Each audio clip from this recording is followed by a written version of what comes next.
Hey Squeaks, are you okay?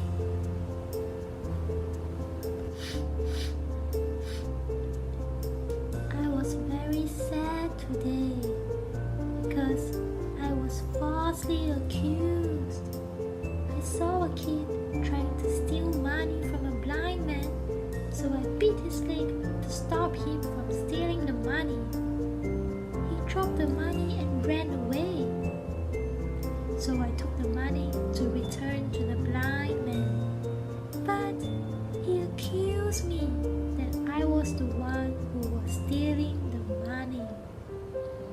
He shouted at me and used his walking stick to hit me.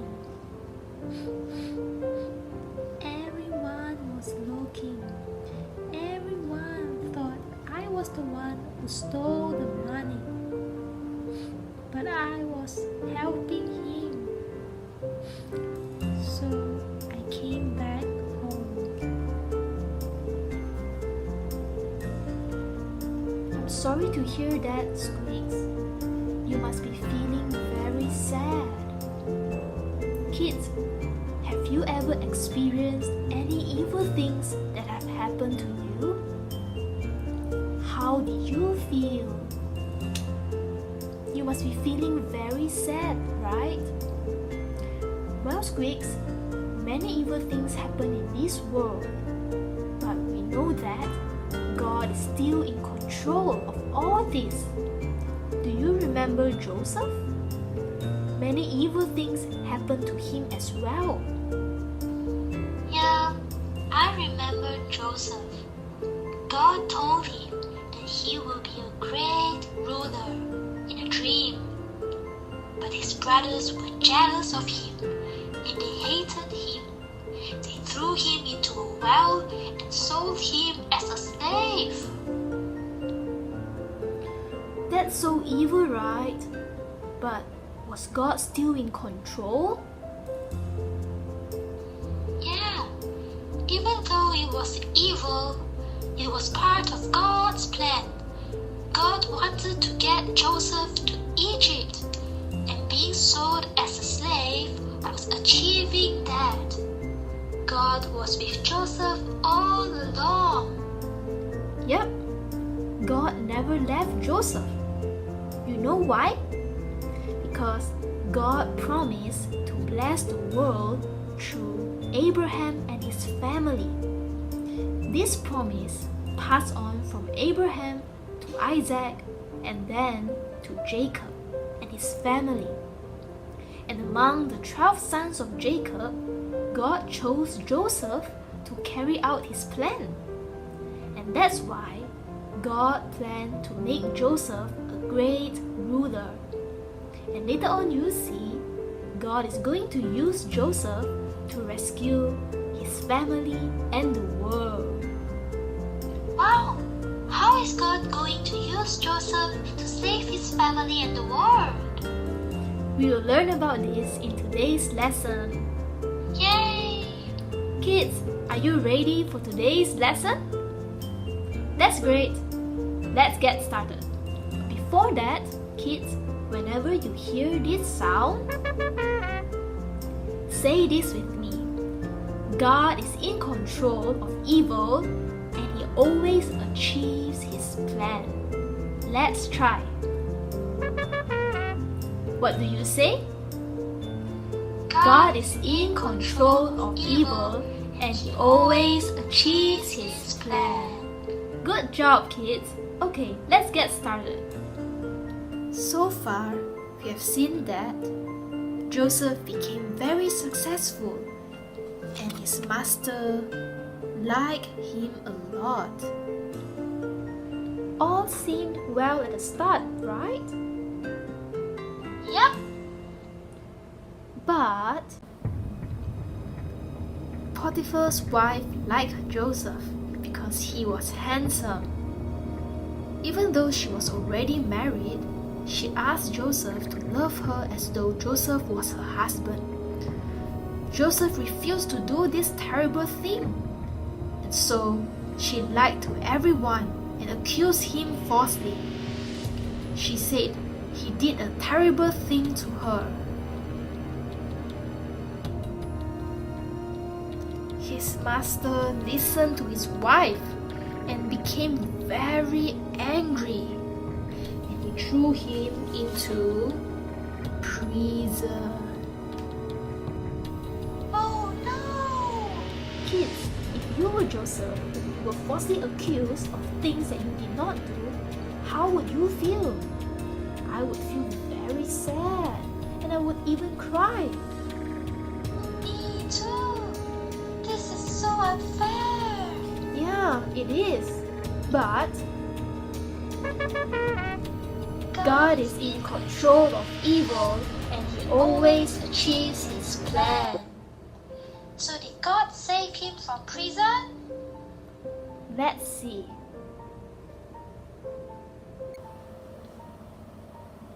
In prison, Joseph met a cupbearer, the king's personal servant. He was very upset and worried. Joseph asked, "Why are you so worried today?"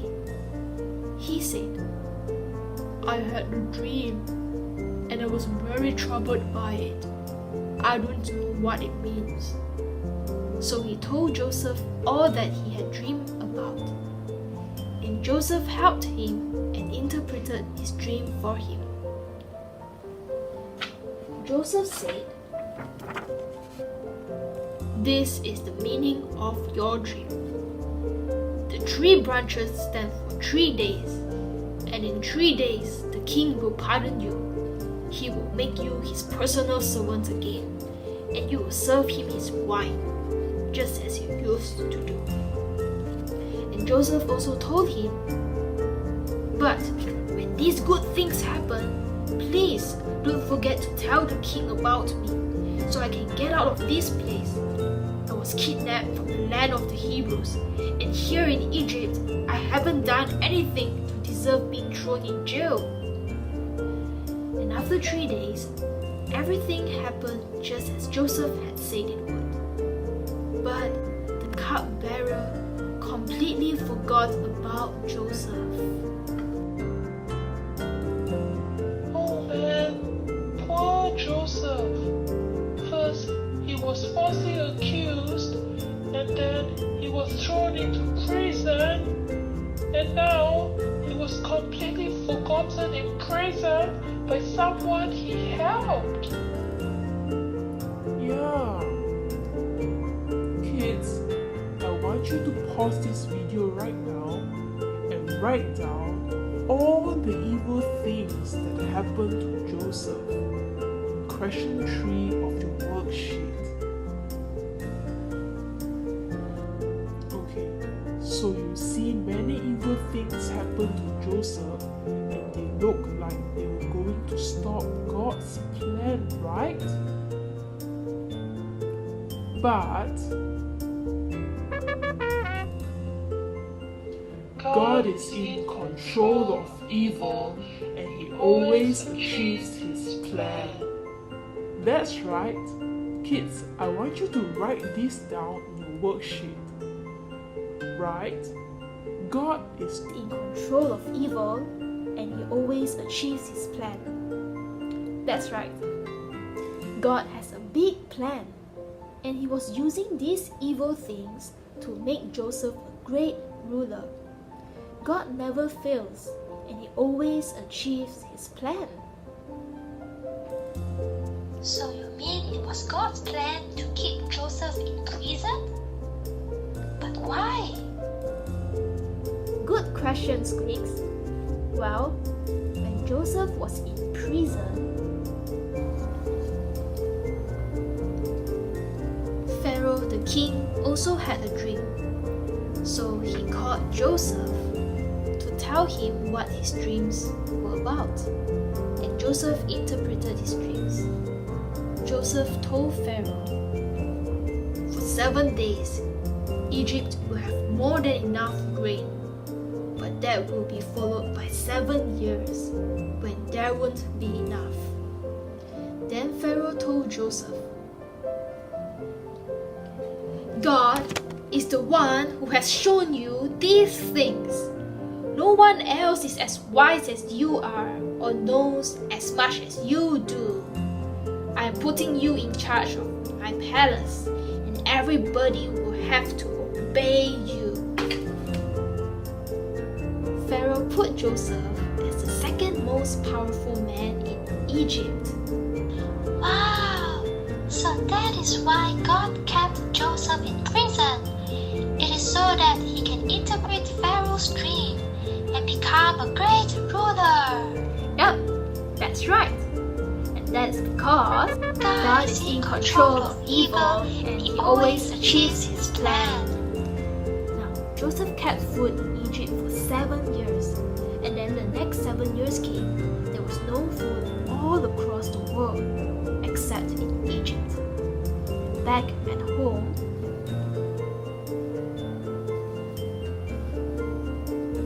Joseph's father and brothers all were starving because there was no food, and so they went down to Egypt.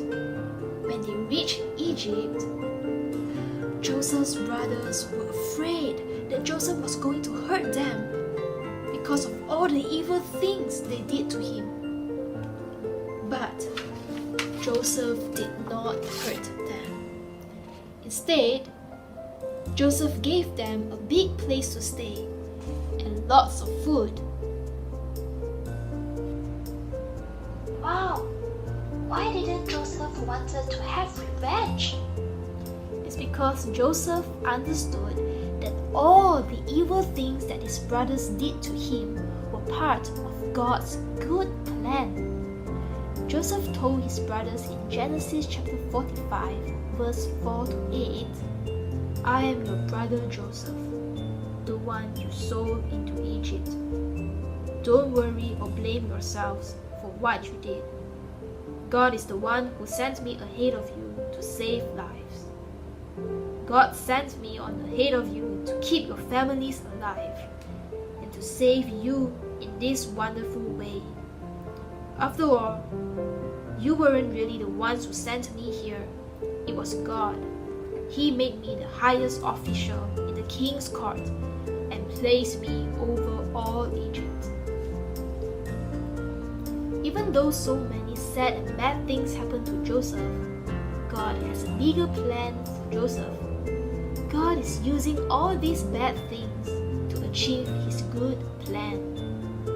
God was using Joseph to save his family from starving. Wow, kids! God is in control of evil and he always achieves his plan. Yep. When we look back at the story, we see that God had a much bigger plan for these evil things that happened to Joseph. You see, Joseph was sold into slavery so that he would end up in Potiphar's home. And then Joseph was falsely accused so that he will end up in prison, which is where he met the cupbearer. And then he was left in prison so that at the right time he will be called by Pharaoh to tell the meaning of Pharaoh's dream. And this is so that Joseph will be put in charge of everything in Egypt. And because of this, Joseph had the power to rescue his family when they had no food. Now kids, what do you think would have happened if Joseph was not sold as a slave? He would still be with his family, and then when the famine came, they all would have starved and died. And then Abraham's whole family would have been no more, and the whole world would not have been restored from sin. Wow! God is so in control of everything. He uses everything that happens in this world, including the sinful things that people do, to make his plans work. Yep, God is really big and he is in control of everything in this world. That's why he deserves our praise and our trust. We can always trust God no matter what happens. Kids, you can trust God no matter what happens, whether you are bullied in school, or when you are sick, or when something bad happens to you or your family, because God is always in control. I want you to write down 5 terrible things that you can trust God with in your worksheet. Kids, we'll also see that many people did evil to Jesus and tried to get rid of him. But did this stop God's plan to make Jesus the king of the world? No, Jesus did become the king of the world and saved man from their sin. And if we put our trust in Jesus, our sins can be forgiven. Let us pray. God, you are so big, so in control. You are in control of everything, even evil things. We see that the evil things that happen are part of a big plan of rescuing the world. You will surely achieve your plan. We can put our trust in you. Help us to put our trust in you in all things every day, even when bad things happen to us and our family. We know you are always in control and you never fail to achieve your big plan. Also, we thank you for sending Jesus Christ to be King of the world and save the world from sins. We thank you that if we put our trust in Jesus Christ, we can be saved from our sin. In Jesus' name we pray. Amen. That's the end of our lesson. I hope to see you all again next week. Bye, friends!